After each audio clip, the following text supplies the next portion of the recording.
everybody, welcome to another episode of The Creators Outlet. Please subscribe, comment, and share, and follow us through Linktree right up the corner. And welcome our special guests tonight, Rob Multari and Mark Park. Hello. Hello. Hello.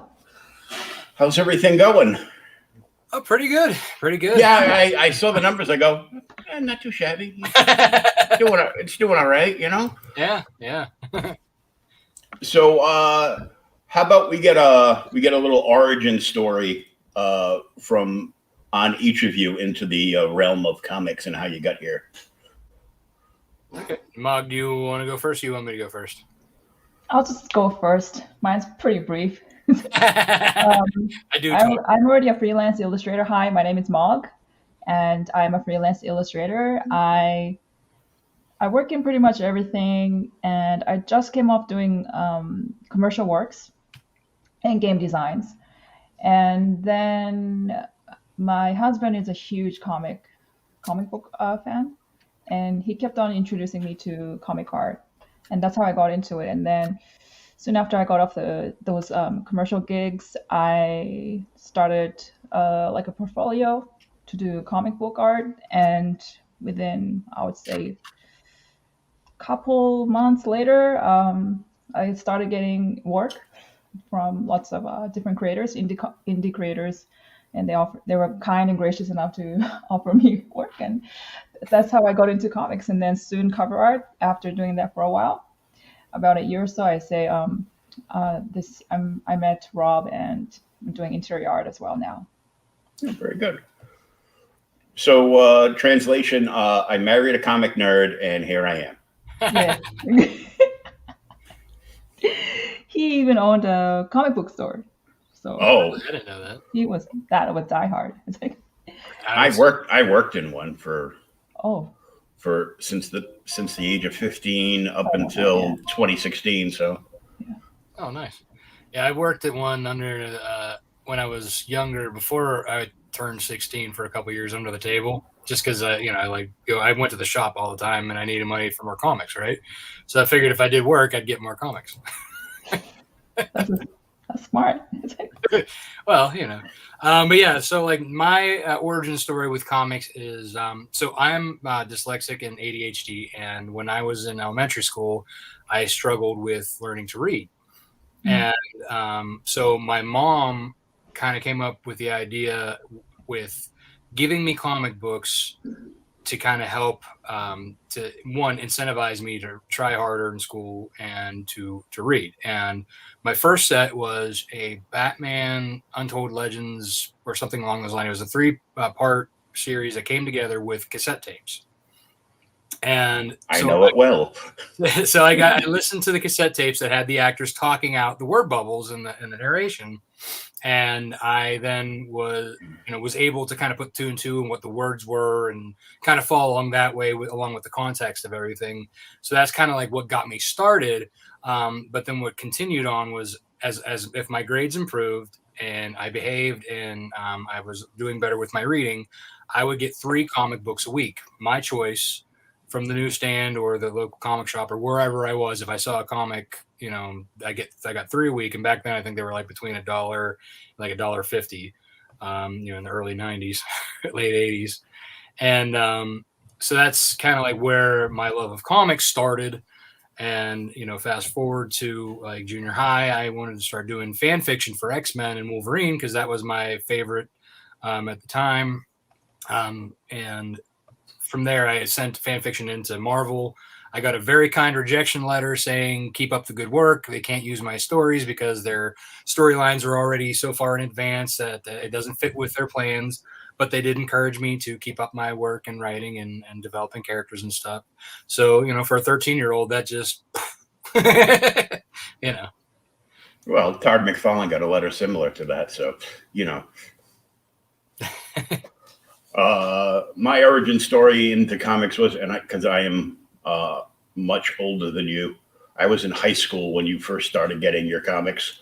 By the way, the cassette version of that 3-issue limited series, Batman Untold Tales, the cassette version of that is worth a lot of money.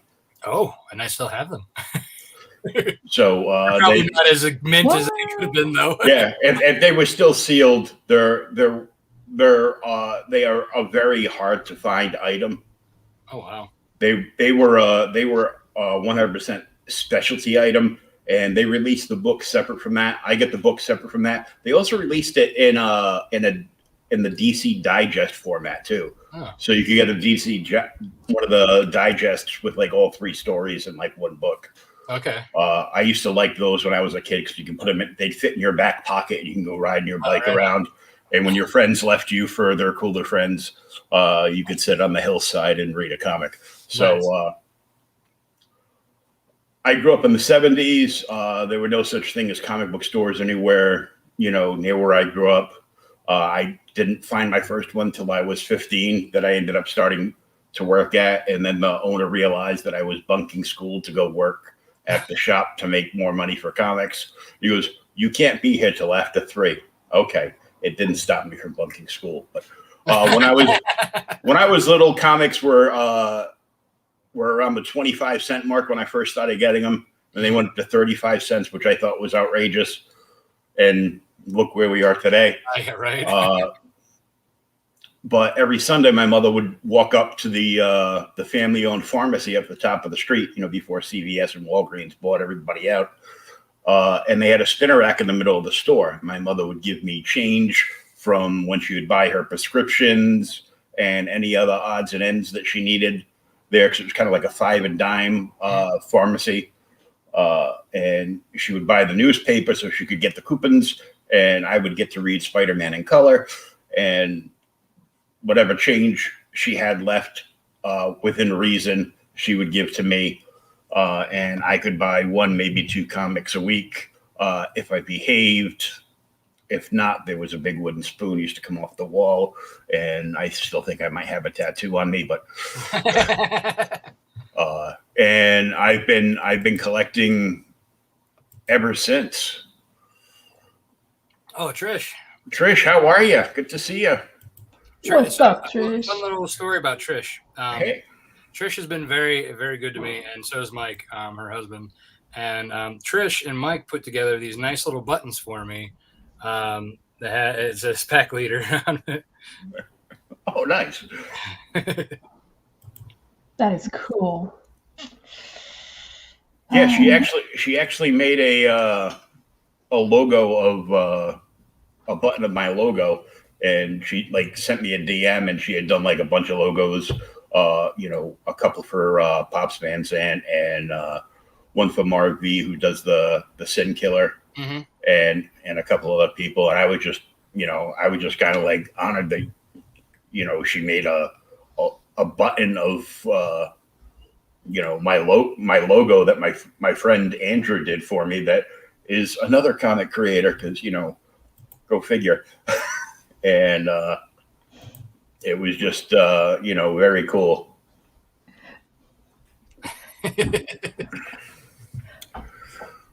Trish, it's good to see you again.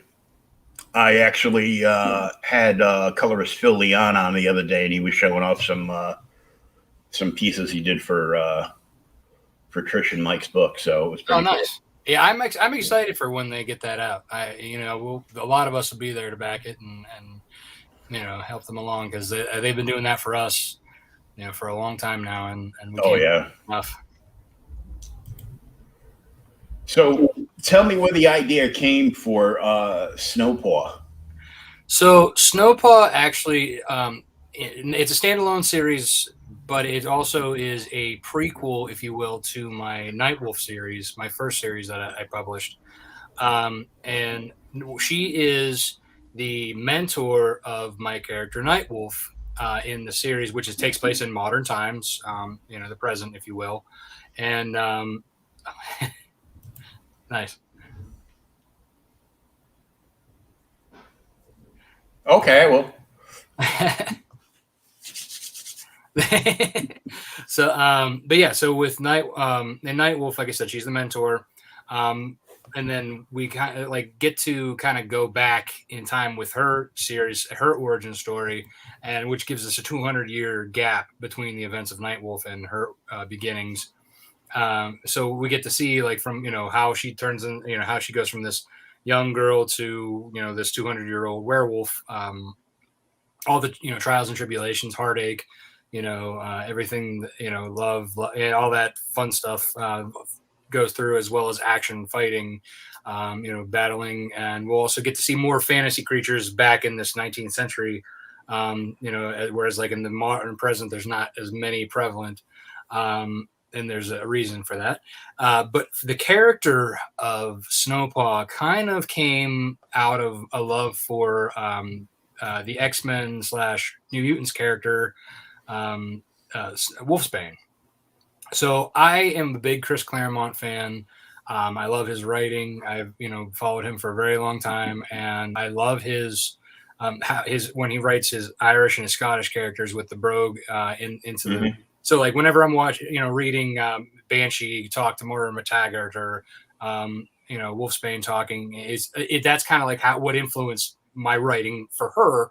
And Wolfsbane, I always thought could have been used much better.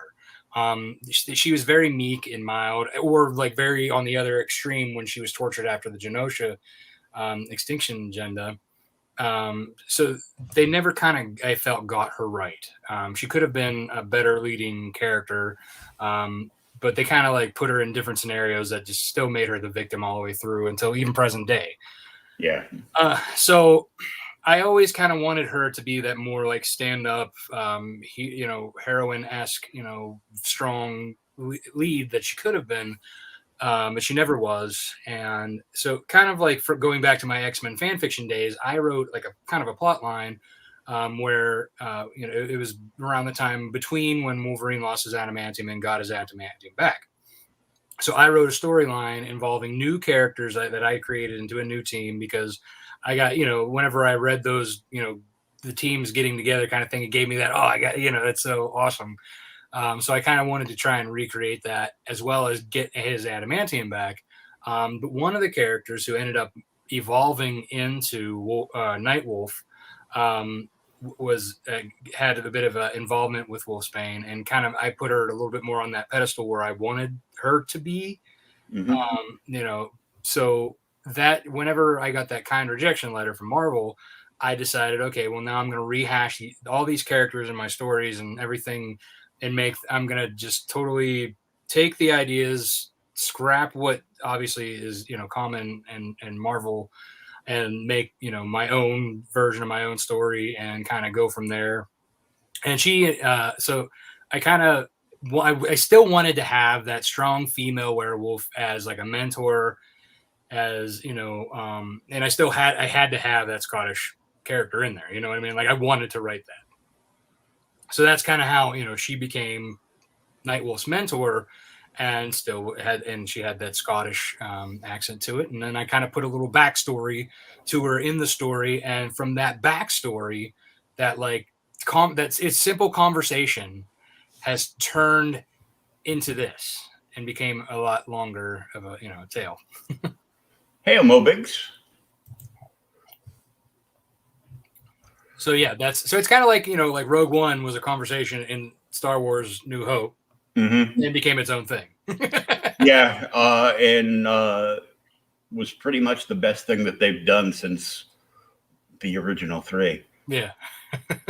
I loved the guy that re-edited the very end of Rogue One flawlessly into the intro of New Hope.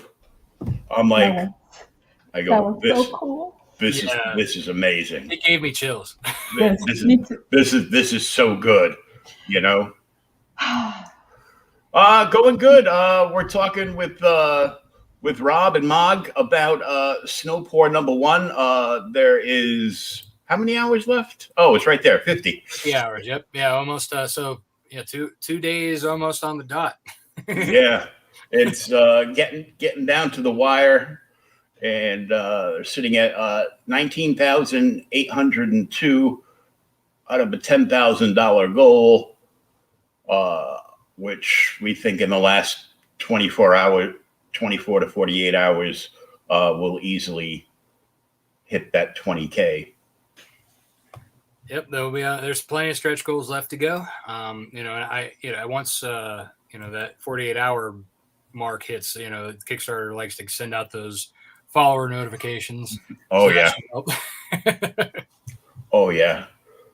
Well, so tell me about the trailer. So, so have you watched the trailer yet? I have not watched it. I waited for everything for here so I could be surprised, hopefully. Got you. Well, there's a nice surprise ending that's a good laugh at my expense. Oh, good. Well, in that case, let's be on with it. All right.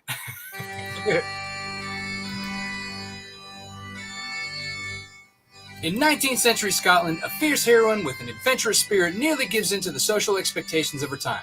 But a trite fairy tale ending is not meant to be as Cyrilla McKinley discovers her werewolf lineage. Her eyes are open for the first time to the existence of supernatural beings and creatures of fantasy. Hi, I'm Robert A. Multari, the creator and writer of Snowpaw and the hit series Nightwolf, as well as the founder of Lone Wolf Comics. Writing my new series Snowpaw, I wanted to tell a story about a strong female character who my daughter and other girls reading comic books can look up to as a great role model. In April of 2016, I launched a failed Kickstarter campaign for my first series, Nightwolf. I didn't let that launch stop me, so I decided to raise the rest of the money on my own doing freelance web design jobs to pay the artists.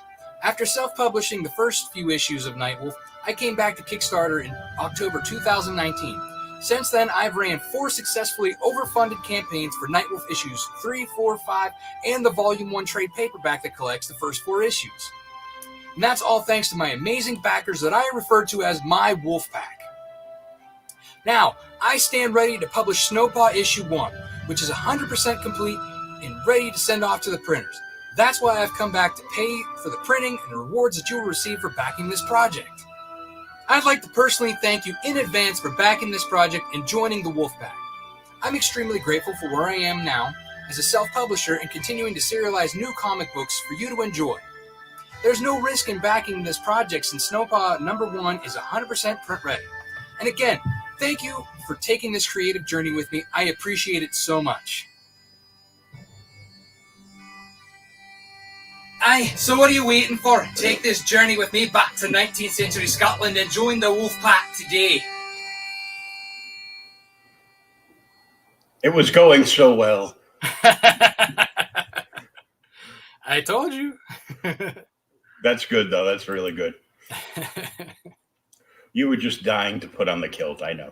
I do wear it to medieval fairs and stuff. So I have it. I might as well put it to use, especially when we got the Scottish, theme going on, right? Oh yeah, for sure. And I'm sure this would be a hit with that Showtime series too. Oh yeah, I'm sure. Yeah, that. So, are you referring to Outlander? Yes. Yes. So I think when I was writing like a lot of the Scottish brogue in this, I wanted to make sure that it was fairly authentic. So my wife and I were watching Outlander just so I could kind of hear like them talking and make sure that there was some authenticity to it and that I wasn't just doing things that I picked up here and there. I wanted to actually have a good sounding Scottish brogue to it. So there was a lot of influence. There's some words that I learned that I put in there as well. So yeah, there will be some a lot of the people who are entertained by that will definitely enjoy this. I kind of say that it's like Disney's Brave meets Outlander meets Penny Dreadful and other supernatural shows like that. You put them in the blender and there you go. And and some people I've interviewed a couple of Scottish creators in the past. Like, can you understand me? I'm like, yeah. And, yeah, we watch enough shows that have those. Yeah, yeah. I've gotten to talk to John Lees and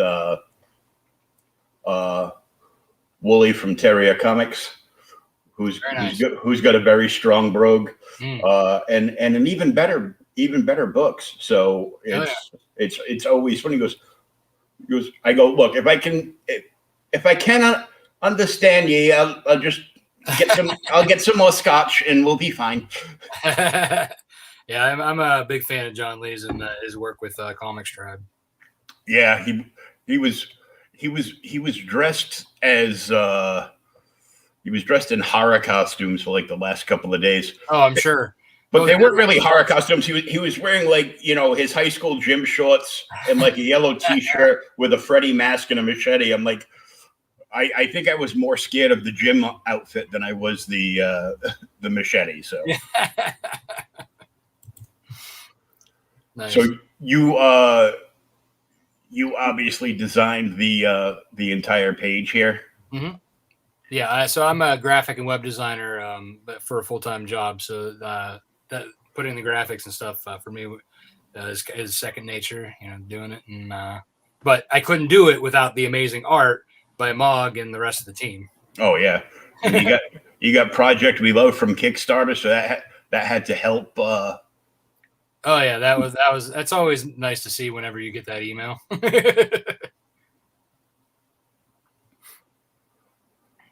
The McKinley Farm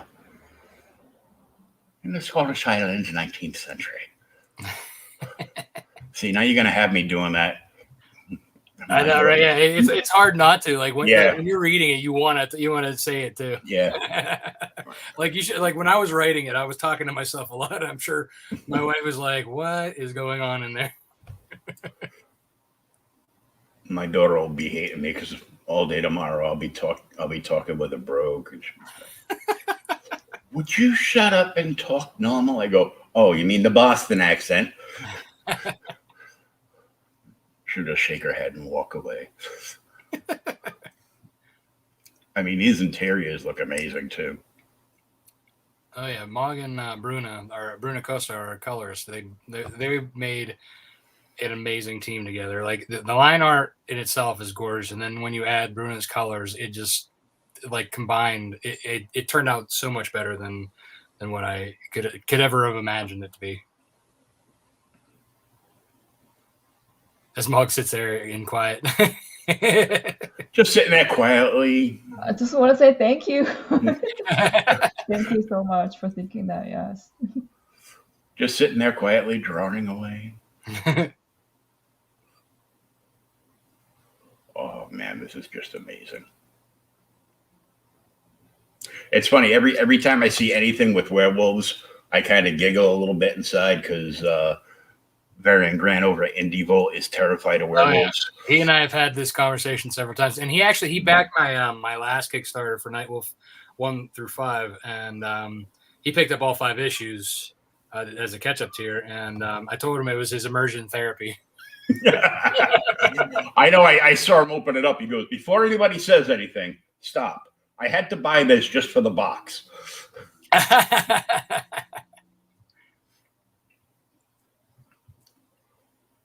So you have a hidden creature index. So we have these hidden creatures throughout the story. There's going to be different creatures throughout each issue. And as they travel around, they're going to go. It's going to be like the local creatures, if you will, from their local lores. And for me, it was fun to kind of to find out what creatures were in like Scotland, and as they travel around all the different places, and to put them into the pages where people could find them. Sometimes they're more obvious than others. To me, I thought it was a fun interactive piece for the reader, because then they can go back and look again if they missed something. And I think it's it was always fun when as a kid growing up, and then you have like Where's Waldo books, or like for She-Ra when I was a kid in the 80s. They had that Lookie character that would hide in the scene. And then like it would come out and be like, "Did you see me?" So I always kind of I love the idea of playing with something like that, giving a little Easter egg, if you will. So yeah, fairies, brownies. They're kind of like the Littles cartoon without the tails. Yeah. Kind of like if you remember Willow, the movie Willow. Yeah, that's I think where I remember them most from. Supernatural cat, Catsy. Cusif, Boobry. Werebeasts. And you can join the wolf pack.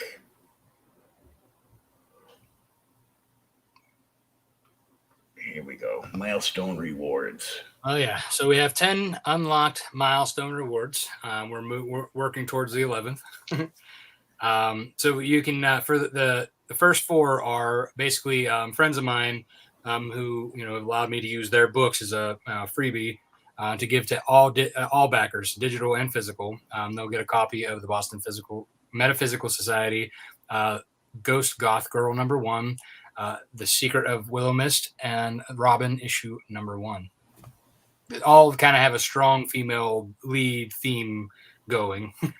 Very cool. Yeah, I've heard a lot from other creators talking about how much they love the Boston Metaphysical Society. Oh yeah, Madeline's a great writer, and actually, her and I have worked together. She did a 4-page mini story in my trade paperback for Nightwolf Volume 1, which collects the first 4 issues. But I had extra content by inviting 4 other creators to write these stories to kind of enhance it was like a director's cut, stuff that I didn't finish or put into the book that I kind of was like, hey, this is the idea, take it and run.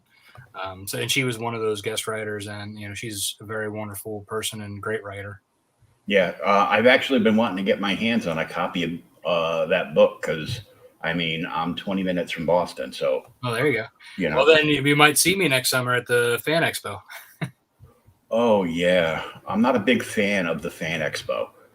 That's what I kind of heard, from people who would go on to the original Boston Comic-Con before they started. Yeah. But that's the only way that I've been able to get in there anyway. Yeah, the whole has nothing to do with comic books. It's all about how many celebrities they can get. It's like, if I want to give my money to anybody, it's going to be the people that created these things, not the people that get paid millions of dollars to act in them. Yeah. And that's what's there's nice because there's a lot of artists who still go, a lot of creators who still go to these. And as a matter of fact, at the Wizard World Cleveland, I was right by the photo booth for the celebrities, so they would have to walk by my table all the time, and I had a great show. I think the only people I've met like a few people, and some of the people I didn't even like stand in line. Like I would just walk by and happen to catch them. happen to catch them, and it's like I talked to and shook his hand, and then he said, "Don't you let me catch you taking a picture of me with your cell phone. I get paid for this." And as soon as he turned, I took a picture of my cell phone. Nice. But it was used in an article I was writing for a site. So yeah, it's kind of sad too. Like some of them are very sticklers about it, and their handlers are really sticklers about it. Yeah, is that Tom? Yeah. Hey Tom.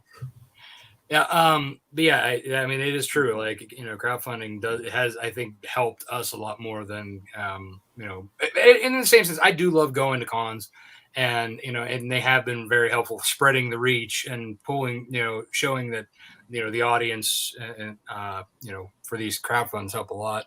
My wife and I went and we met Henry Winkler a couple years ago at a local con. And his handler had been freaking out because he's like, "Oh yeah, let's take pictures." Like he took all kinds of pictures for free with us and signed like more than like we paid for one signature. And he signed like we had these Happy Days glasses that we took for him to sign, and he signed the box. He signed both glasses and and his handler was like sweating bullets. Yeah. Celebrities like that I think are worth, especially, he's such a nice guy. And, I was very happy to meet the Fonz.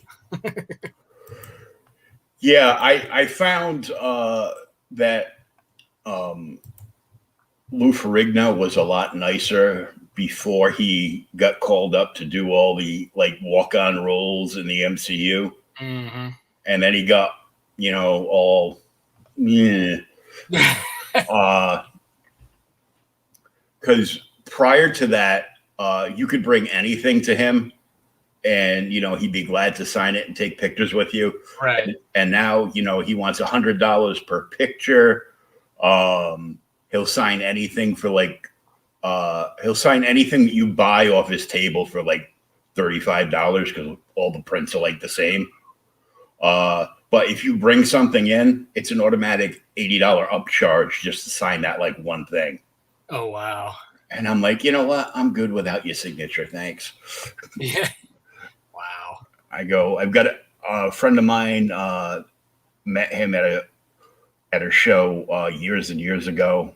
And, knew, we all grew up watching the Hulk TV show. Mm-hmm. So he actually, instead of getting me a Hulk picture, he got me a signed picture from Lou of him playing Hercules. But of course, I had it in the window, so it all sun faded. Oh, yeah. But the leather version of the kilt that he wore got sun bleached and turned kind of like a pink. And now it just seems appropriate.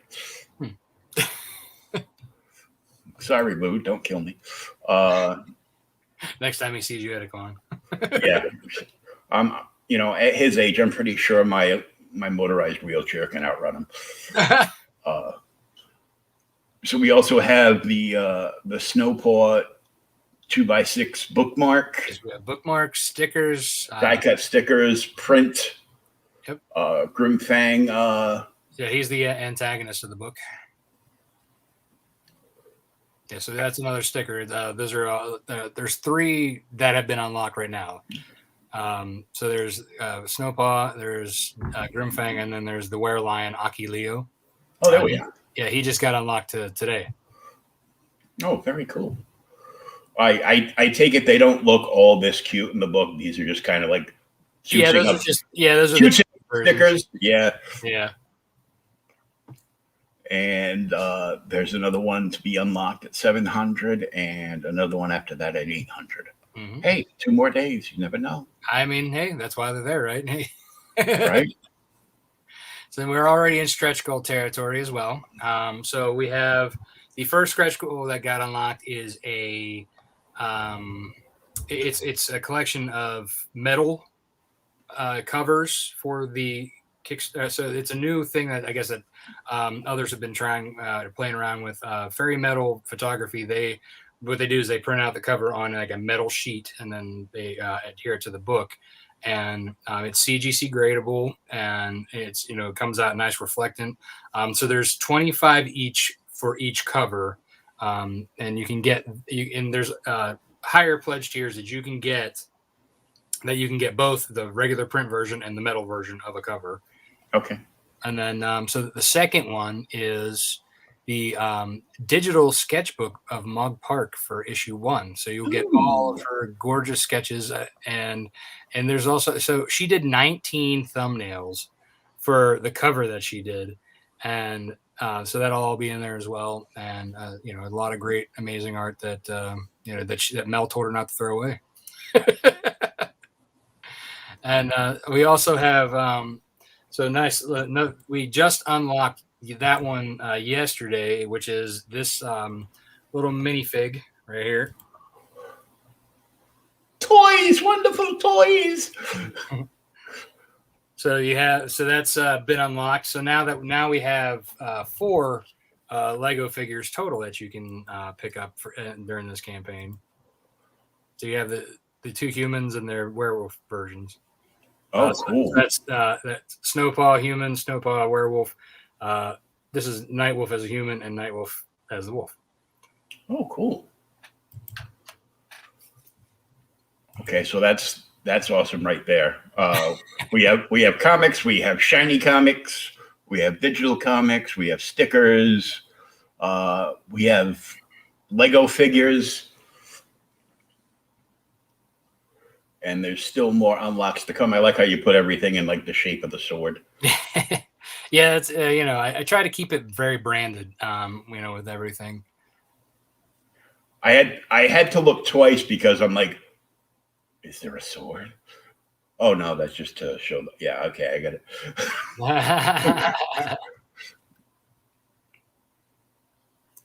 And these are all write-ups that you have. Yeah, these are linking in and out from various sources. Yeah, so you have anywhere from other creators to retailers and reviewers who have gotten advanced copies of the book to read. Very cool.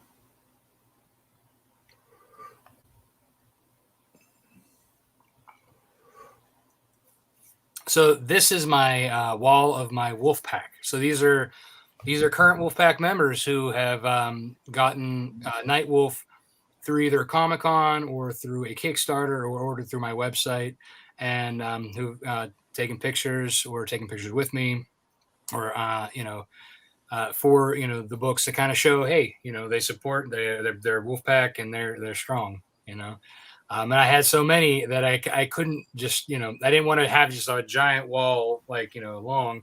So I made this animated GIF, like filtering through, 3 different squares full of Wolfpack members.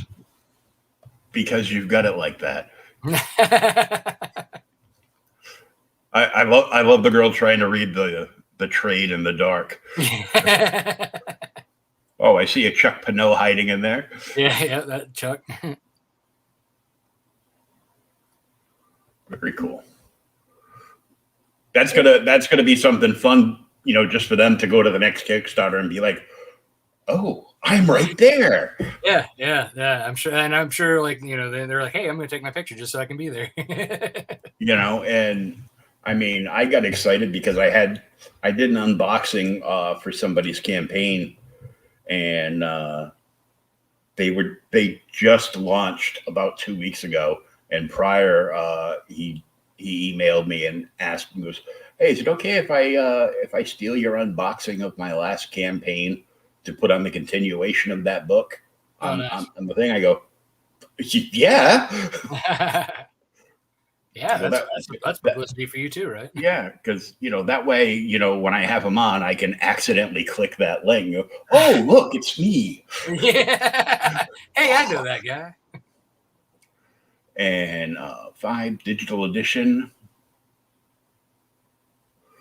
15 print editions, the Mog Pop cover, free shipping in the U.S. That is a huge, huge, huge thing. Yeah, especially since shipping just continually goes up these days. And you don't get anything for it. I mean, they're still taking, like, 3rd century battle axes and hitting your packages to your porch and stuff. Right. Yeah, even if you put it in a Gemini mailer, sometimes it still ends up shredded. Which I hope it doesn't happen very often. Look, I got a couple of Gemini mailers in that look like they got beat up in a back alley. And I opened them up and everything in them was still perfect. Oh, those things are definitely durable, that's for sure. I think they legit have to, like, forcefully do something to, like, totally wreck them. Because, like, I've had a couple of that, like, happen. I'm like, did you purposely, like, take a knife to this thing? Like, what's going on? Yeah. You have to put it into an industrial shredder to do something bad. It has to get caught, like, in the conveyor belt, Mm-hmm. Yeah, something to do something. And if it does that, I'm like, you know what? I'm claiming the insurance on that. And then when you give me the money, I'm going to send it back to the creator and be like, if you have any more, anything, just here's the money, just send it to me. Right. Because they killed it. Yeah. Can't do that. 20 print edition Catherine Lobo covers. Very nice. Full Snowpaw digital experience. Yeah, so with this one, you get the, obviously all of you get Nightwolf Volume 1, Issue 5, and the Snowpaw Issue 1, so you can get the entire experience of Snowpaw, where she is now in the present and starting in her own story. Oh, cool. 25 Kylie Roberts covers. That's also colored by our interior colorist, Bruno Costa. Oh, cool. Yeah, Varian would love that cover. I was like, we should all get a bunch of people together dressed up as werewolves and just go visit him for his birthday. He's not that far from me. Michigan's not too far from me. I probably 2 hours I could be there. The Carlos Arena cover? Yeah, so Carlos is he is the Nightwolf artist. And cool. He's also he did all the character designs for Nightwolf as well as did the character designs for Snowpaw. And then we handed it off to Mog to take and make it her own. And she did an amazing job, I might add, as she's not paying attention. I am. Thank you. You're still there. I'm still listening. Everything okay? Shh, don't talk about her. She's sharing out the link. Hey, what you guys do yesterday for Halloween anyway? So yesterday for Halloween, we had my daughter's birthday party. And we had Halloween the day before, which that doesn't make sense. I got out of the hospital. Oh. Sorry to hear that. I'm glad you got out of the hospital, but sorry that you were there. I miss the pretty nurses. Oh, that's the real reason you went. They knew. No, I had a bad cellulitis infection. Oh.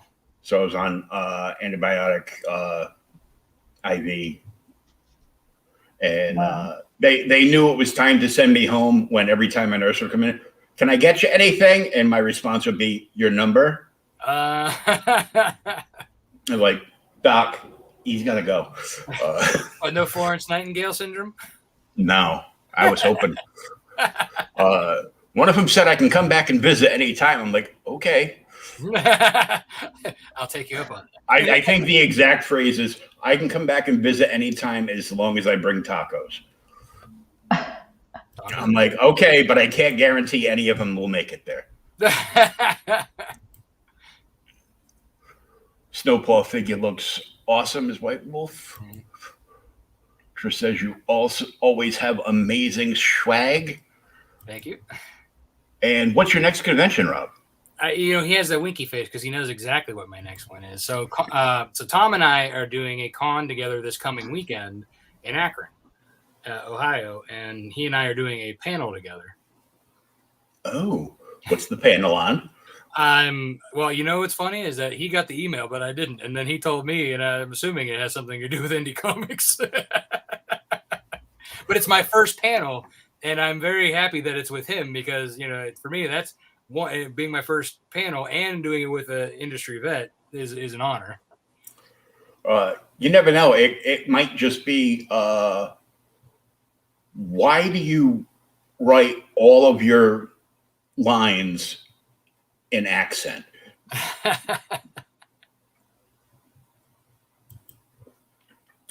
Yeah, basically creating indie comics. Oh, that's what I thought. It makes sense, but you never know. Sometimes they go, well, we're going to change that to this. And you're like, but I don't know anything about that. Make something up. Okay. 35 printed editions of the Chris Williams cover.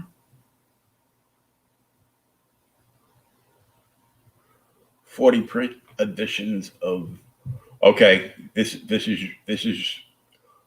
I got the Ludwig Saleh. Ludovic Saleh. He's a French artist who. Have you ever heard of the comic series Tart by Kevin Joseph? No. It's published by Scout, but Ludovic is his co-creator / artist on Tart. And if you haven't checked it out yet, I highly suggest. This is one of my favorite indie comics out there. Tart is amazing. It's up to I think 13 issues now. And it's just the art in it is amazing. So it's about a time traveling, demon hunter. And each time that the demon hunter goes into has a different art style that matches the time period. Oh, cool. And Ludo does an amazing job. And especially after issue 13, I was like, I have to have a cover. And Kevin and I are friends. He's actually one of the people who did one of the shorts in my volume And I was like, dude, you got to hook me up. I probably have digital review copies in like a back folder because I get all the Scout stuff to review like every month.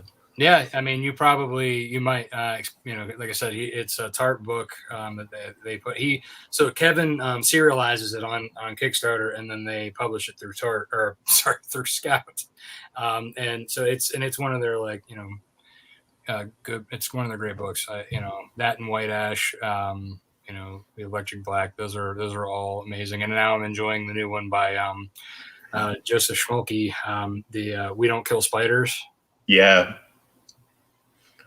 Just the covers on those are like. Oh, I know. Like I have a Schmolke cover for Nightwolf. He did a variant cover for my issue 1. Oh. Well, let's see if we can drop any more names as we scroll down. Snowboard Standard 65. Yeah, see, in this tier, you get all the standard editions. You get the Mog's gorgeous cover. You also get the Volume 1 soft cover and the Issue 5 standard by Carlos Herrera. Oh, nice. Oh, now we're getting into the metal covers. Yes, so this is the metal cover tiers that I was talking about. So not only will you get the regular print edition, you will also get the metal cover itself. So you'll get 2 copies of the book, one to read and one to put in that CGC. Regular, shiny. Which is ironic because the real painting that Mog did was made from gemstones. They're ground gemstone paints that do a little bit of a reflection in the light and change color a little bit. I'm sure Mog could tell you a little bit more about that. Oh man, why are you putting me on the spot? I've been talking too long. It's your turn. Tag. Yeah, this is an experiment I dabbled in, and it's harkening a little bit to how the historic painters used to paint.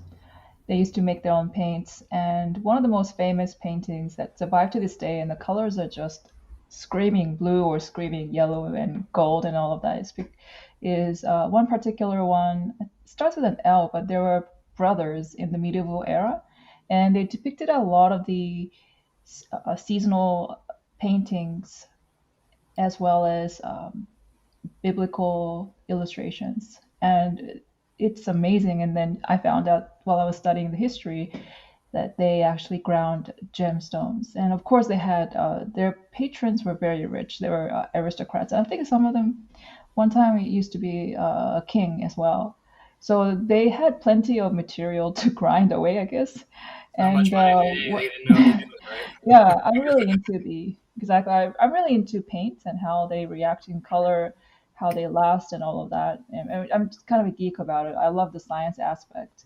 So while I'm constantly looking for different kinds of paints to experiment with, which is it's an amazing, I would say, a pro of working traditionally, because you can see things and see how they react, kind of like a scientist, not just like seeing it in virtual reality. It's in real life, and you never know how paints react anyway. So I found a particular brand that a company that actually ground these gemstones. So the gemstones I ended up using paints is not all of them, because I of course use other colors as well, but the ones that you see there that has been used is turquoise, garnet, jade, amethyst. Gosh, there was another one. Sedona as well. Yeah. And it was kind of interesting how they reacted. Like certain stones, like the amethyst color, because it's more of a crystal base, when you actually put the paint on the paper and when it dries, there is a glitter. And it's because these tiny granules of crystals are just drying on the paper. And one thing I also noticed by accident is when I paint, especially the crystal paints, and I dabbed on a napkin that I use on napkins. That napkin actually hardened like rock solid. I thought it was really interesting.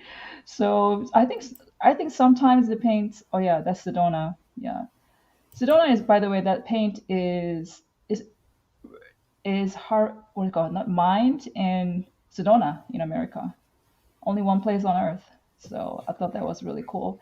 The paint is that really, the color is that really like rich red brown that you see a lot of Native Americans clay pottery, as well as Mhm. like if you drive through the Grand Canyon, sometimes you see those blazing red stones. That's where it's derived from. But yeah, it was really really fun experimenting overall. So for men who is ashamed to wear these jewelries, but they, want to own some. Hey, here's a painting for you. You can literally a jewel painting, yo. It's the dress I always wanted. Exactly, man. Exactly. I mean, I know the actual piece is, nothing, compare it to when you see it in act, in real life, but you can tell just how bright and vivid it is from, one cover to the other. Mhm. Oh yeah, I mean they're it's just like no matter what format you put it in, it's a gorgeous cover. Yeah, and as I would say, my daughter also has ADHD, so I would describe this as regular book. Oh, look, squirrel! And,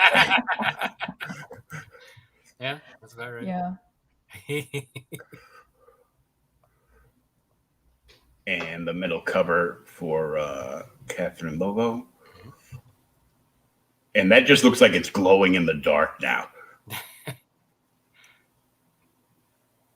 Yeah, it's. I mean, when the light passes on the metal and at it, when it's bent a little bit, just the light shearing off of it, it's crazy how reflective that is. Yeah. Now my next question is, with the metallic covers, Mhm. how would it take a signature? That I'm not quite sure yet. I mean, you would have to use definitely the black of the Sharpies. If you use like a silver or gold, it's just going to smear off.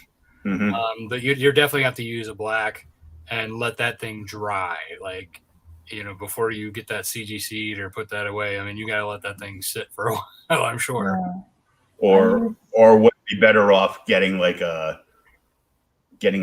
special tip-in plate to do Yeah, the something, yeah. sakes on the metal ones? Mhm. I Or do possibly do it recommend. inside cover. Yeah, Yeah, you're right. do I it do old recommend. school. You do it on the inside. Yeah. Yeah.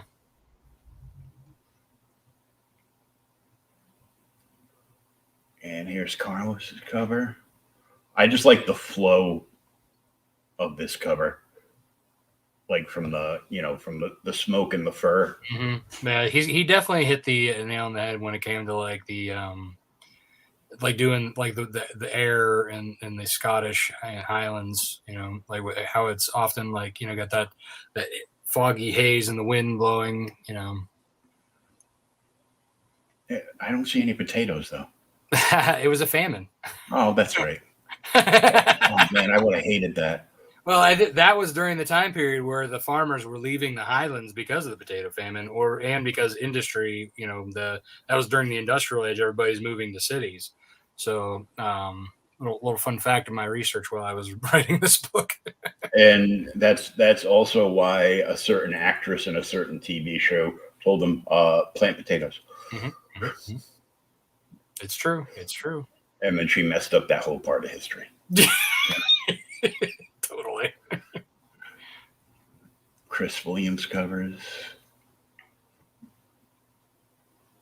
Ludwig covers.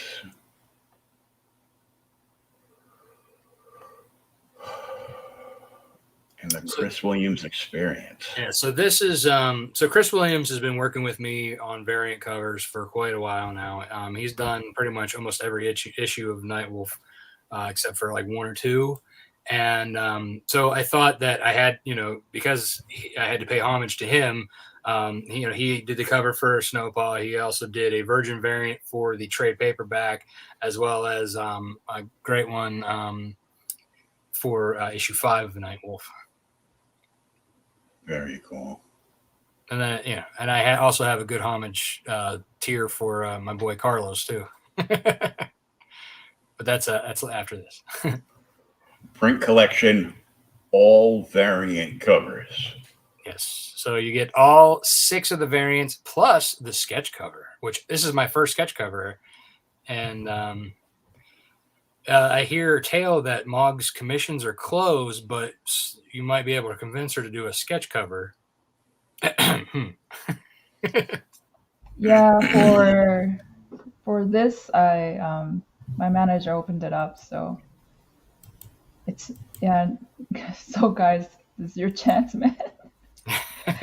Yeah, Here's your chance. I really like the sketch cover, so I hope the sketch cover comes out well too. By the way, Rob, because sometimes the cover, the paper material, is not that workable. So yeah. Well, and you and I can talk with the printer about making sure which cover, like print or paper, that will be better for you. Oh, awesome! Wow. Yes. We got to maximize how much those commissions will be. So this is the Carlos Herrera tier. So fun fact about Carlos's hardcover of the trade paperback is it's die cut. So you can have a little fun with it. Go, ooh. Oh, that's awesome. And it's also got a vellum werewolf over top of his human form. Wow. I like the throwback cover on his number 5 too. The X-Men homage, Wolverine and Sabretooth. It's also, fun fact, a glow in the dark. Oh. Mm-hmm. Ooh, I like glow in the dark. Yeah, I just got a glow in the dark album. Oh, nice. So the artwork glows, or is it the claw marks? So the letter, or on that, so you see the green and the blue, and then the eyes. That's what glows. So everything else, you would see that in the dark. That's so cool, man. Yeah, it was fun playing with it. It was a new process that I never got to play with before. So I like trying new things, like the die cut and the vellum, and then that, and then now I'm playing with metal covers and sketch covers. Yeah, I really like that die cut.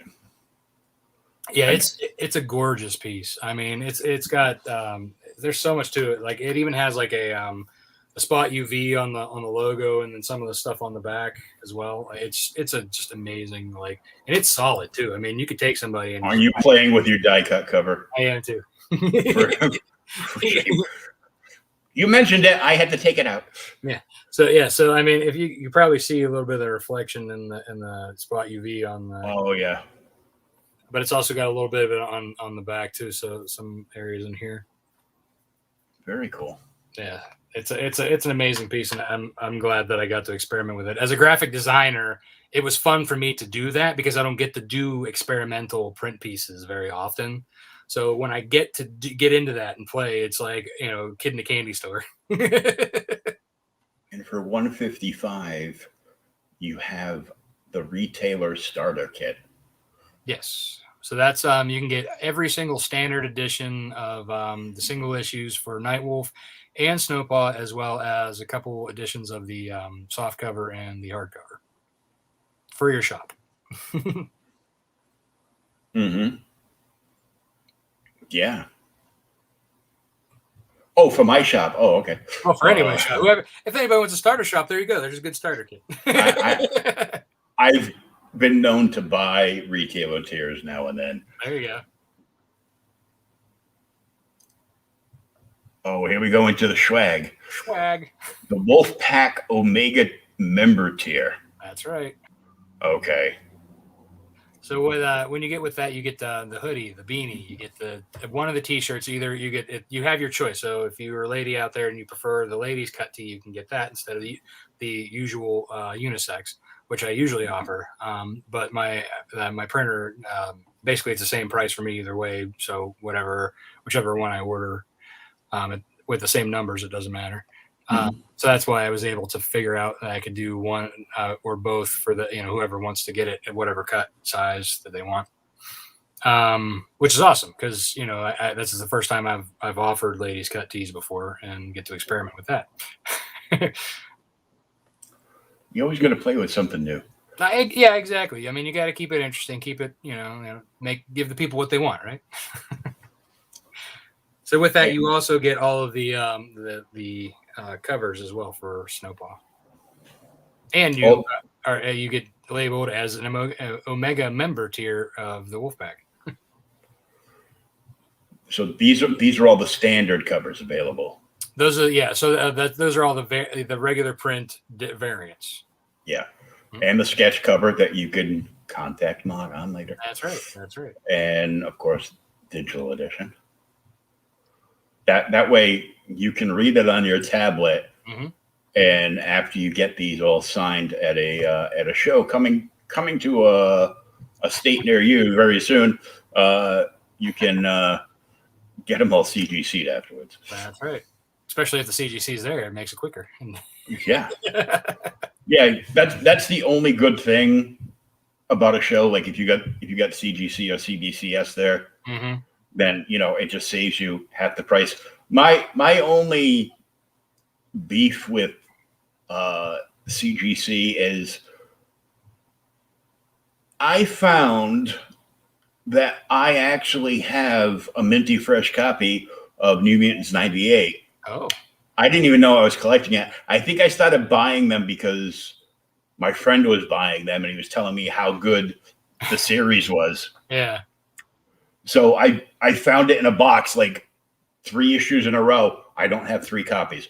It was like 97 to 100. Right. Which was the ending of the series. Yeah. And I'm just like, wow. Why do you get 10% of whatever current value? That's odd. But I mean, from an indie standpoint, though, it's actually a lot better. When you do it that way, and which because obviously it's not graded at it's not one of those like minty, 80s books. Yeah. But so with the mystery box here, to get a little more show and tell. So with the mystery box, you can you get a mystery CGC that I will. So basically, there's 25 of these boxes. So I will stuff them with 25 different CGCs of the Snowpaw covers, and you will get that and all of the variant covers as well inside this bad boy. And it's a nice collector's piece in itself. So you can put it on your shelf. You can keep your comics in. You keep random whatever you want in there. It's also I will bubble wrap everything inside, and I will bubble wrap this actual box and put it in another box so that it doesn't get dented, so that it also remains a nice, pristine box. And it's a nice display piece to put up on the shelf too. Hey, Oliver from 656. So that's cool. So it will just have a mystery signed CGC copy of Snowpaw. That's so right. They could be any of the different variants. It could be a metal variant. It could be, and they'll be signed, and whatever it's graded as. Is that whenever they come back in, I'll just mix them up, put them in the boxes, and I will have no idea who goes where and what, who gets what. Now I know this is a big question that a lot of people that do the graded thing have when they see a tier like this. Is it going to be a 9.8 guaranteed? I don't guarantee what it is. Okay. Yeah. So the worst of what I haven't seen anything, because what I do is I go through and make sure that they're pretty pristine before I send them. So typically, the best. So I've had 9.8s be the best I've had, and I've had majority 9.8s. I've had a couple 9.6s and a 9.4s, but those were ones that I sent to South America for that Carlos to sign, and you can only do so much shipping to South America and back. So the fact that they were still a 9.6 or a 9.4 that survived a trip to South America and back. And look, you got a book that went prior to getting graded at CGC down to South America and back, and it's still over a 9.0. You're doing something. That's what I'm saying. It's like, hey, it's it's still a good piece, because getting Carlos to sign something is very rare and hard. Same with Oscar, who was he worked for me for a while too. He's so they're both in 2 different South American countries. So having like stuff sent to them and sent back because shipping one is very costly, especially when you're sending big heavy boxes of books, and and just the fact it's just. For them to have to sit down and sign it and then them send it back, it takes a long time. I mean, I remember like getting to them was a month and getting back to me was a month. And that's before all this hullabaloo with all the shipping stuff. Oh, yeah. And another retailer starter kit at $249. Are we still looking? Because right now I see myself. Are we still looking at the campaign? Oh, I'm sorry. That's all right. Let me unbiggin you. There we go. There we go. I'm not bigging anymore. Yes. So this tier, you get yes. So this 10 of Mog's cover. Yes. So this is the Snowpaw retailer tier, where you get only the Snowpaw variants and none of the Nightwolf. In case you're a retailer who has Nightwolf issues already, you don't need to dabble in getting those. So it's not really much of a loan of comic starter kit as much as it is just the Snowpaw. and you might want to cash in on more issues of Snowpaw, and you can always reorder Nightwolf from your website, right? Exactly. Oh yeah, just contact me, and I'll I do wholesale deals for retailers. So you get 10, 5, 4, 4. So you get 10 and then 5, and then everybody else gets 4. Yeah, that was a suggestion from Jen King. She was like, let's do that. And I know Jen. Yeah. So matter of fact, this was a tier that she had suggested that she wanted. And I said, all right, we'll do that for you. Oh, so this is Jen's personal tier.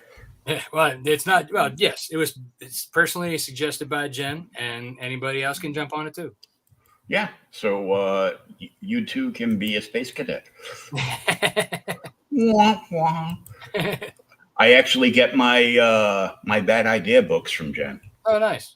Yeah, I love Miss Jen. She's awesome, like super nice. Oh yeah, she's very cool. And the Wolfpack beta. Yes, so the beta is a little bit, it's a step up. So you're getting not just all the other stuff that you were getting before, but you're also getting the face mask, and you're also getting the Nightwolf volume sets. Oh, yeah. So you get the wolf mask, and then you get the two trades. You get the hardcover trade, and then you get the issue 5 with the Chris Williams version. Yeah, and of course, the biggest thing that matters is the new books and the die hardcover. Yeah, that's right. I love me some hardcovers. The Alpha. That's right. The Alpha gets all the things. So yeah, the Alpha gets all the swag. Gets the Lego piece, as well as all 3 versions of the trade paperback and all of the variant covers of Nightwolf. Actually, I take that back. All of the variant covers of Nightwolf issue 5 and Snowpaw. So this is basically kind of a catch-up tier with variants. Yeah, there's for those, and there's many people out there that gotta have like every cover. Mm-hmm. And so the die cut is the only hardcover of the trade, right? Correct. Yes. So okay. The Virgin variant and the soft cover are both soft cover, and then you have the hardcover with the die cut. Okay, very good. Here we go, metal collectors. Yeah, so this is for all 6 of the metal covers as well as their printed companions, their paper companions, if you will. So all the metal cover. So you get you get basically 12. Two of each. Yes. Yeah, 12 comics. You get the ones to grade, or just put on your shelf and put a strobe light on, and then you get your reading copies. That's right. So, and you get to pick which copy you want to read. So, Ultimate Lone Wolf Comics Collection, $4.99. So this is all of the printed stuff I have available for Nightwolf issue 1 through 5, the trade paperbacks, and the Snowpaw. So you're not only getting the stuff from the alpha tier, but you're also getting the individual 1 through 5 and their variants. All the floppies and the variants. Mm-hmm. So that's like over 20. So I think for Nightwolf, there's 21 total variants between issues 1 and 5, plus the 7 issues or 7 variants of Snowpaw, plus the trades. That is an entire short box of nothing but your books. That's correct. Literally. You are correct, sir. You will probably need a magazine box just to fit the I mean, that's not cheap shipping. No. I mean, yeah. Free shipping in the U.S. Just saves you about $150. Just about. In Australia, you're screwed.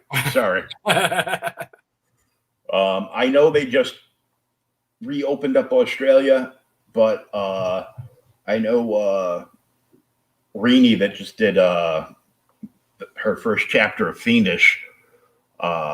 It cost her like over $70 to ship like one book to Australia. Yeah, I mean it is crazy what's happening for sure. Yeah. So now I automatically be like, oh, the digital tier. Yeah, that's the Australian variant.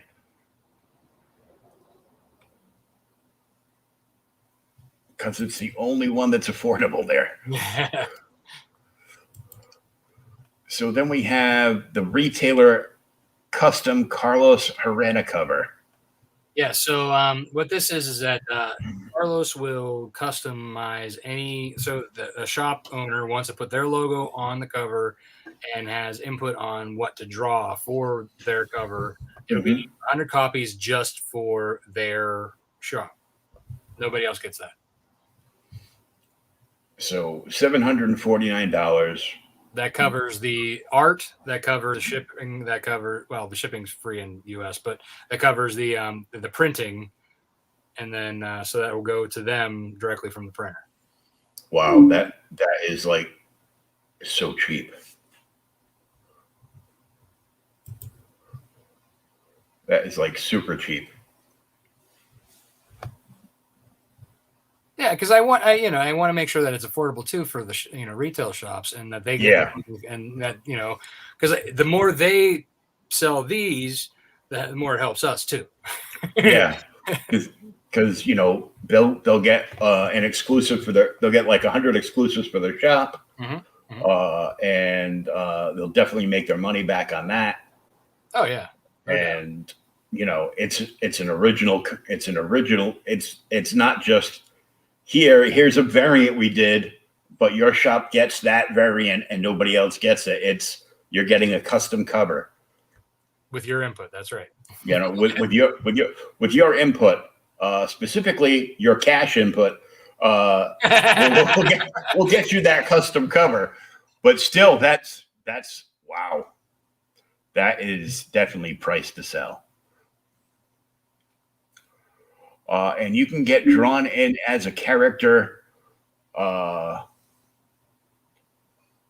correct. Yeah. So, especially what's nice about this series is that there's a lot of like area to add new characters. Since with this, like if you want to be drawn in or put in, this gentleman here actually paid for one through the trade paperback, and he and I worked out where he actually makes an appearance both in Nightwolf and in this. I'm not saying how he's involved, but eventually we'll get there. When I first scrolled down for a second, I thought it was the guy that played the holographic doctor on Star Trek. No, that's funny. And I had to look twice because for a second I thought you actually put the image of the toy on the Snowpaw hoodie, and it's just the placement. Yeah, I just had to fit it in there as best I could because when it unlocked, I had to shove it in there. So for $9.99, you get drawn in, and you get all the swag. You get all the high-end swag, all the copies here. Mm-hmm. Yeah, so you get like so much. Oh yeah, I mean, yeah, it's crazy how much stuff's there. A Werewolf pack Dire member tier. Yeah, so this is the one of the kind, and this includes the original ground gemstone painting from Mog. Hell yeah. And she will send it to you directly with a nice little thank you note. Yes. I will sign it, of course. Yes. Wow. So the original Mog cover, the original painting, for $24.99 plus everything. Mm-hmm. Usually the important part is all the books, but on this tier, the important part is the painting from Mog. That's right, and Mog actually gets a portion of it as well. She gets paid for the painting, not just the original commission, but you're actually paying her money to sell the painting. Yeah. So I don't get everything. Just so those of you out there who think I'm just being greedy, I'm actually giving her money. I want her to be happy. This way, her happy too. Yes, Rob is a very good guy. He's fair.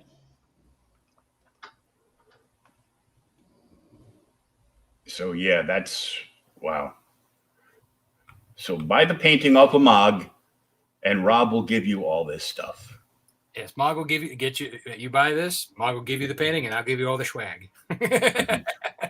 All the swag, all the books, all the digital, all the floppies. Does this come with a box too? That would be cool. Actually, all that won't fit in that box. Oh, okay. That's how much there is in that. It will not fit in that box. Separately, at least. Yeah, you might need 2 or 3 of those boxes. Yeah. And then, of course, like any good campaign, there's an add-on for everything.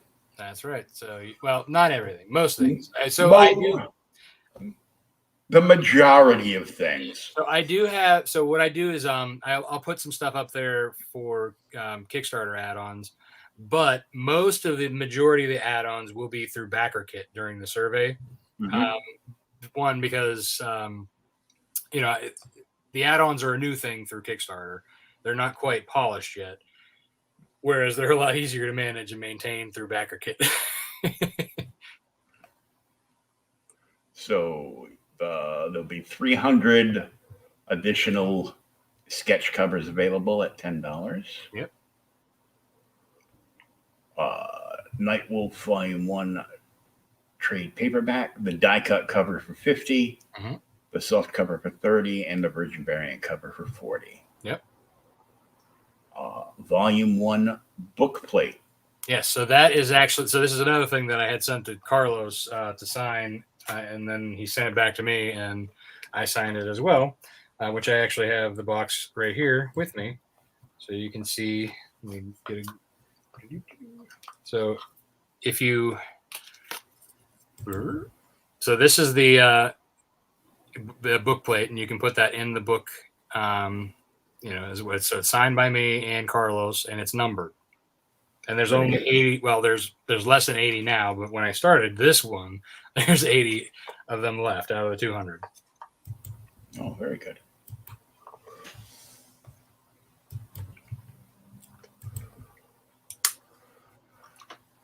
And the Nightwolf mini Lego figures, $30 each. Yes, and these are custom made to look like the characters. Through so I don't know if you ever heard Saber Scorpion. He does a lot of minifigure customs. He also has his own comic series, and he's a pretty good guy to work with. So there'll be 100 available of the Snowpaw Werewolf, only 25 of Snowpaw Human, and 25 each of Rodney and Nightwolf. Yes. So those were from past campaigns that I had a couple leftovers, but those numbers are even going fast now as we speak. Well, if there's one thing that comic book fans like, it's toys to go with their comics. Right. And now I just need to find do 6-inch scale. Right. I know I've got a few campaigns with toys coming. Nice. Lone Wolf Comics apparel. Yeah, so you can grab if you didn't want to get one of the higher tiers, you can grab if you only wanted like a hoodie or a t-shirt, or you could grab one of those individually as an add-on. T-shirts are 20, the beanies are 30, the wolf mask is 15, and the hoodie is 40. And original art, 4 lunar phases by Mog Pak. New 7x10 multimedia sketches depict 4 different lunar phases by Mog. Yeah, so we have the crescent moon, a half moon, a full moon, and a blood moon. And so I can actually, I'm going to let Mog tag in for this one. Let her explain. Come on in, Mog. Not again. Okay, so this is a crescent, like lunar phases that we came up with, and we thought it was to be a cool idea. And also the cool thing is I tried to inject some kind of storyline. So the beginning of the crescent is her regular life, how she was a farmer's girl and she just killed a deer and she's going to skin it. It's kind of showing her that even though she's a farm girl, she does have kind of a bit of a wild side, maybe an aggressive side. And then the half moon, like the normal grain of her time period. Exactly. Yeah, crescent moon, otherwise known as murdering Bambi. Exactly, and she looks pretty happy. Yeah. And then now the half moon. She's a wolf. She's a hunter. What do you? Yeah. It was really fun researching that, how to skin a deer. I learned something. Now, the second one, which is the half moon stage, it's her being elevated to a different society. It's kind of showing her journey, how came from nothing, and now she's gone high up there in society. But has this pose and look in her face as if she's wondering, is this the right? Or also even though her body physically might be in that high status place, like a castle or some kind of tower, and she's dressed very fine, she still is not quite maybe satisfied. So she's kind of looking with longing towards the moon, kind of like, a wolf. And then the bottom one is the full moon. So she's going back to wearing her regular clothing.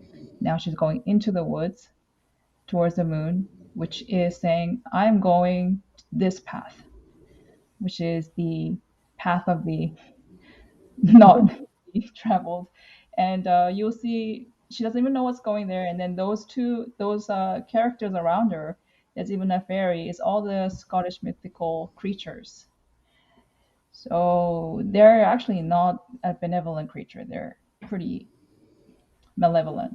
They kind of is considered like the harbinger of death. But either way, even though there might be warnings and whatnot, she's still going to take that path, which is going into the wild. And then the last one is the blood moon phase, which is full on werewolf, just rage. So I particularly like the blood moon phase. My favorite, I think, of all of them is actually the forest one, as well as the blood moon. Yeah. So in a way, there you go. There's the stages, without really spoiling the story. Yeah, and you could either get all 4 of them, or you can get them each individually. And Mog also gets a cut of this as well. Oh, It doesn't all go to me. Mm-hmm. Was that before or after you found out how violent Mog likes it? No, we honestly, before she even started working on it, we agreed on if it sold what she would get out of it. And it's pretty much, it's mostly split. Mm-hmm. And this original art has already sold. That's of right. The character design. Mm-hmm. Mm-hmm. But we have 2 original pages that are. Oh yeah. Cool. I have one right here.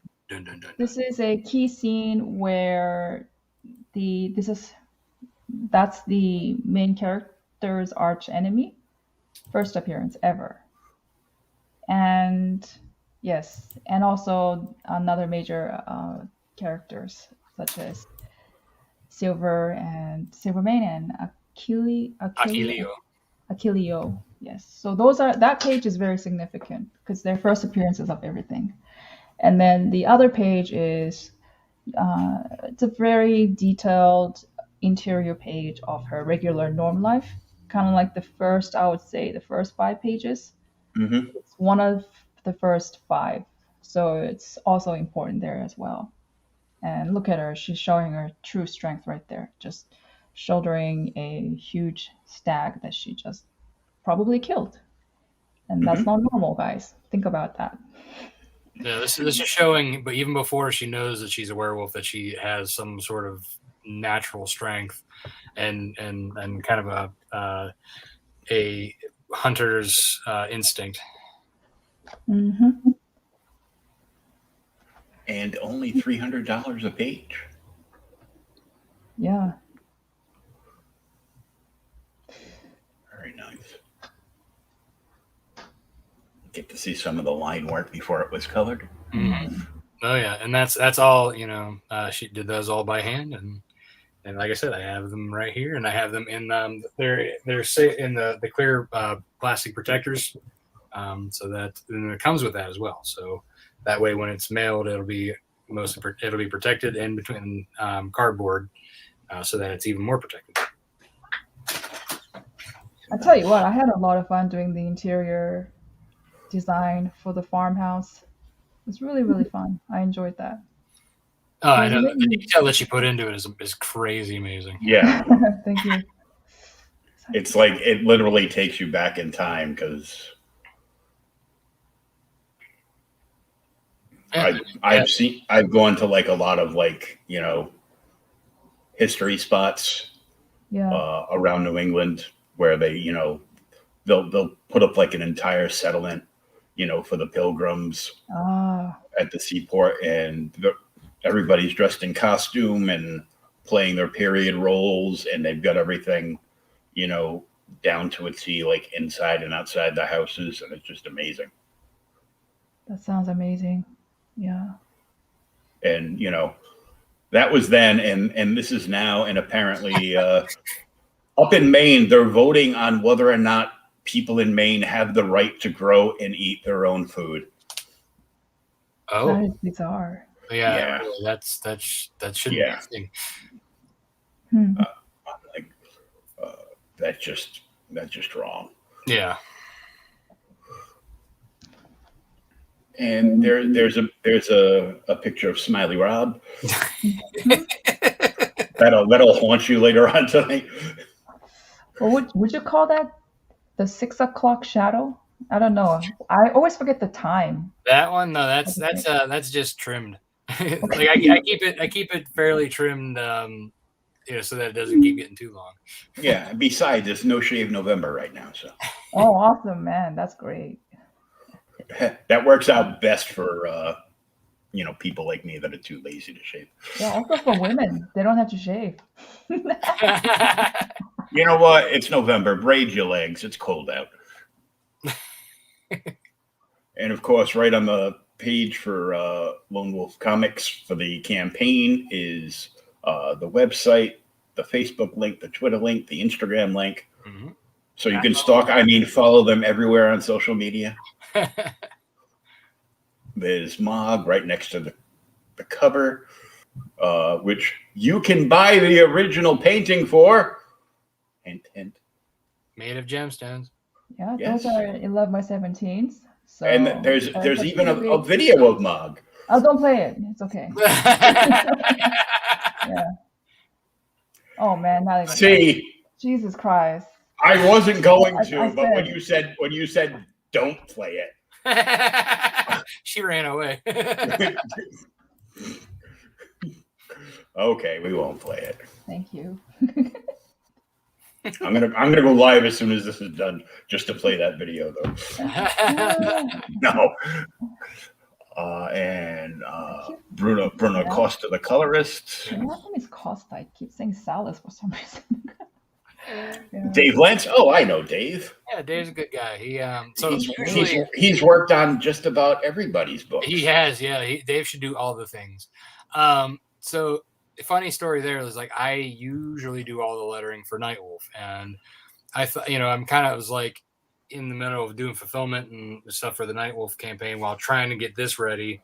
But I wanted this book to be done and ready to go so we could have like reviews and stuff like that.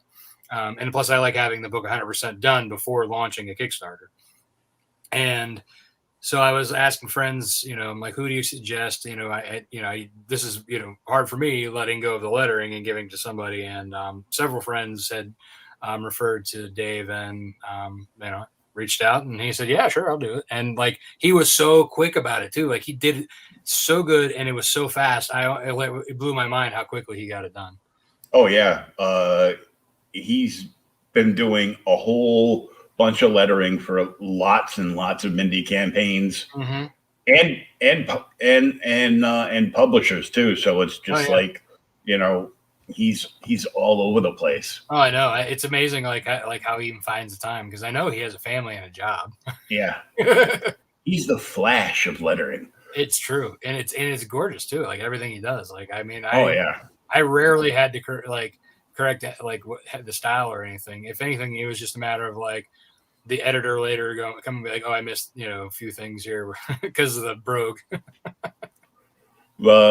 Two of the most important things to remember during a campaign is to have a good editor and letterer. Oh yeah, it's true.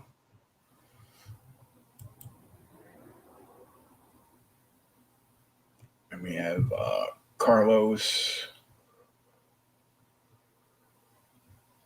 And speaking of editors, that's all right. Katrina Rotes. And Kyle Roberts. And Catherine Lobo. Chris Williams.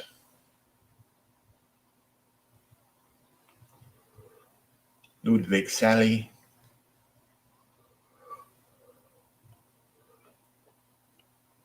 Mel Gumdore. And the crossover exclusive. All right. So if you have you ever read the Savage Sasquatch? No. So that's another great indie series. If you enjoy just flat out fun and entertaining book, it's about Sasquatch in space, and as you could probably tell from the name, and so a friend of mine, Wes Hartman, who's the creator of Savage Sasquatch, we got together and he has a campaign running right now. It actually goes, I think, 2 days after mine does. And if you back both at a digital pledge level, you will get the digital version of this as a wallpaper. And if you do both of us at a physical, you can get the 5x7 print exclusively. Very cool. And the art was done by Carlos Herrera as well. Oh, nice. Carlos gets around. Yeah, I keep Carlos busy. He's like, is this guy calling me again? So probably. I'm like, hey, is that done yet? That's a nice piece, though. It is. He did an awesome job. And Wes was like very happy with how Bigfoot turned out. And he's like, wow, that is spot on, amazing. There's just so many indie projects that you can't you can't keep up with all of them. Oh yeah. Oh, I know. Believe me, I try. I'm almost to 400 projects back, but I wish I could back more. But I gotta be able to print stuff too, right? Yeah. I'm on a limited, budget. I'm disabled and everything, so I live month to month, and I'm like, well, here's my comic book money for this month. Mm-hmm. I hear you. Yeah, my wife is like, have you backed another one? I'm like, yeah. Please don't sell my books for what I told you I paid for them. And everything, if it's not one of the tiers that it won't fit in, will be delivered in a Gemini mailer. Mm-hmm. And a big thank you. And here's the Wolf Pack. Now, good question. What's next? Join the Wolf Pack today. That's right. But I'm going to ask you what's coming up for you after this. So Carlos and I are in the middle of Nightwolf number 6, and he's about I'd say he's on rough of page 12. So we're aiming for a spring launch date for that book. Once he's done, we'll hand it off to Gat, who's my colorist, Gatlin Melvin. He will, they should both be wrapped up by like I'd say early 2022. And then by then, Mog should be started on issue 2 of Snowpaw, and I'll be rotating between the two series, until I can get as many books out as I can, and just keep going. Just keep everything going. That's right.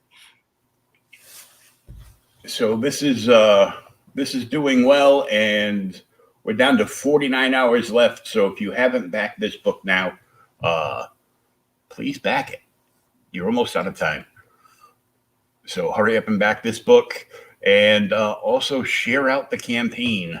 Yeah, if you can't afford it, I mean, that's a big thing. I'm always like, hey, if you can share, like, comment, tell your friends about it. If you might even be able to borrow it off them. Now, I have to ask, why do you choose Kickstarter over Indiegogo? So I've actually tried my hand at Indiegogo. I just never found like an audience there compared to Kickstarter. Makes sense. I know a lot of my audience are Indiegogo fans. They just like, a lot of them just like that the money comes out like right away. All right, on. Yeah. So it's not a surprise at the end. Yeah. I have heard a lot about, like, that was one big main comment that I've heard. But again, yeah, I don't know if it's just that I just didn't get enough traction. I didn't know how to promote as well over there, or whatever the case is. I've definitely found more Wolfpack members over Kickstarter than I've found over there. Yeah, I know a lot of creators that prefer Indiegogo for the fact that they give the creators they don't take out as many fees as Kickstarter does, and once your project is funded, you can go in demand, so you can keep an open storefront. Yeah. Which is something, a lot of people like to do once it's, and you can extend it for like an additional 30 days if you want. Right. Yeah. I've done, so with the trade paperback, I had done a in-demand through Indiegogo and did pretty well. And I probably will do an in-demand again for trades. The single issues, it's not as, for the lack of traffic that I get there. Mm-hmm. It's almost like, between the time and the effort between the two, then running a whole another campaign when I could just be working on another book, Yeah. I was told by a creator that I know personally that if you fund on Kickstarter, you can transfer your Kickstarter campaign over to In Demand on Indiegogo. Yeah, and that's what I did with the trade. But it's still, at that sense, like I said, it makes more sense for a trade, which the higher profit margin, whereas the single issues is not as much. Yeah. Versus like time versus the ROI on it. Yeah, exactly. So I want to thank you guys for coming on. Mog, what are you drawing? So for another project, but I would just say this is steampunk. I can't say anything more. I'm not allowed to talk about it, which is understandable. I just wanted to take a peek at it because I'm just seeing you. Yeah, it's really fun with steampunk because I get to invent things. Yeah, I'm glad you're saying that, because in the next issue, you get to play with steampunk dwarf. Yeah. That's one of the things I found surprisingly that I don't know why. I'm pretty good at steampunk. I don't know why. I'm not bragging. It goes towards the historical things, and it kind of goes in that same fantasy historical. Mm-hmm. I mean, they're all kind of related in a way. I thought it would be more difficult, not because of the historic, but because it's like engineering and it's like there's some kind of scientific things going on. But yeah, maybe you're right. Steampunk doesn't make sense anyway, so. But it's not real engineering or real scientific stuff. It's just whatever you can create in your mind and transfer to paper, will work. The way my brain works though is it has to make sense. So somehow when I was designing this, I know it will work. I don't know how, but I know it's gonna work because I'm using parts of like different machines and then putting it together. Yeah, and I think that's pretty much the main concept, right, of steampunk. Taking known industrial parts and putting it together in a cool looking manner. Yeah, you're basically MacGyvering everything. Yeah, I feel like MacGyvering everything. Yeah. That's funny. Because it's so weird, because every time I start a steampunk project, I'm thinking, how am I going to do this, man? My brain doesn't work this way. I'm so not creative. I mean, that's what I say, right? But yeah, you make yourself a drink and grab a bucket of popcorn and you go watch a couple episodes of MacGyver and then you go back to the drawing board. Yeah, you know what I have? In fact, I have an upper and a downer. So I got like a alcohol drink and I got a coffee drink. So I medicate myself. And I'm thinking, okay, let's do this machine thing. Well, since I'm Scotch Irish, I just cut that down the middle and I just put alcohol in my coffee. But then sometimes you got to be careful with alcohol because it can make you drowsy. And if you're going to pull out all-nighter like me, it's not a good thing. So it's got to be the right balance. Robin says, yeah, I tend to think steampunk is like Star Wars. It's kind of magical sci-fi. Yeah, definitely. Well, yeah, this was fun. Like, this is part of a wagon, 1800s wagon, and I mixed in with an espresso machine and a sewing machine. And I took an engine of an airplane from the military. It was a certain model, but took the jet then. Yeah, it was just really fun, breaking things apart and then putting it together and creating a monster, pretty much. Yeah. Look, you had me at espresso machine. And it was one of the first espresso machine that was created. Nice. So yeah, it was really cool. I won't know how to operate it, but I'll figure out how to. I don't know how to do it either. I will be able to MacGyver it enough to get me a cup of coffee. I think it was created by a Spanish guy who was the owner of a factory that manufactured, I believe, was fabric. And he hated the fact that his workers were taking so long with the damn espresso that they always wanted their cup of coffee and they wanted really good.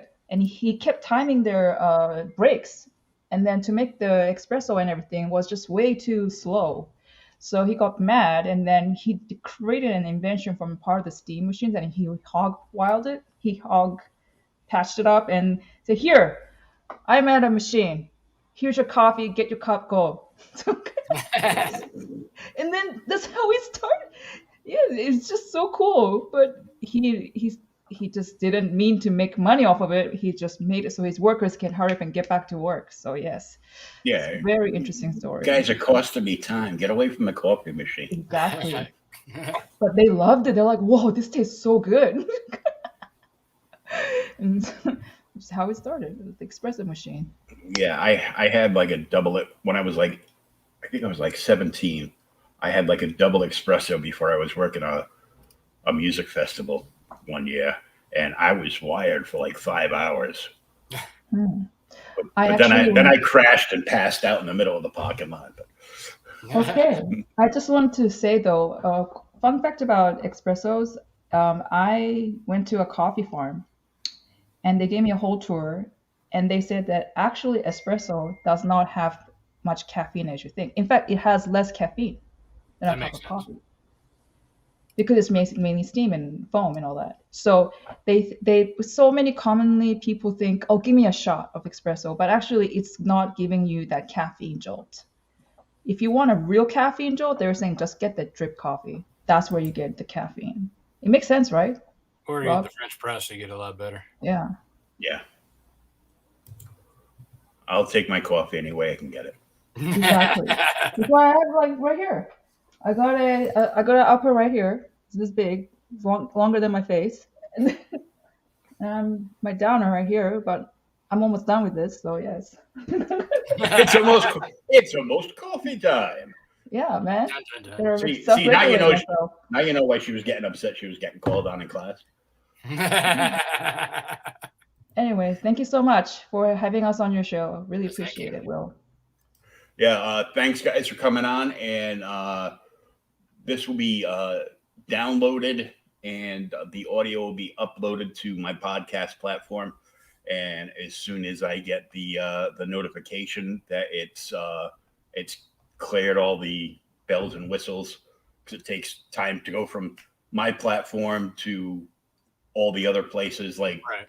Apple and iTunes and Spotify and everything. I usually take the Spotify link and then share out the Spotify link afterwards, and I'll tag you on it. I put it up in on Twitter, Facebook, Instagram, and I also usually make a reel out of it too. Throw some music in the background. Awesome. Thank you. I'll see if I can find some coffee drinking music for Mark. But I want to thank you guys very much. Project looks great. Like Mo said, I don't see this having a single issue of hitting 20K in the next 49 hours. Soon as 6 a.m., everybody's going to be getting those emails from Kickstarter. Did you forget something? Yeah. Yeah. So I want to thank you guys very much for coming on. It's been wonderful meeting both of you. Thank you. And this is an awesome looking project. And somebody buy that painting of Moggs, because That's right. otherwise she needs to get paid. Yeah, she right. needs to get paid. As much as she might like to look at it up on her wall, she wants to put it on somebody else's. Yeah, somebody give it a good home. Yeah. But yes, please. Take it home, man. Take it home. Take a loan and take it home. Cash in that insurance. I mean, yeah, get a loan. Thanks everybody for tuning in. We will see you tomorrow night. Max DeVille from Atrocity Press will be with us right here on Creators Outlet. Everybody have a great night and read some comic books, man. Yeah, man. Thank you.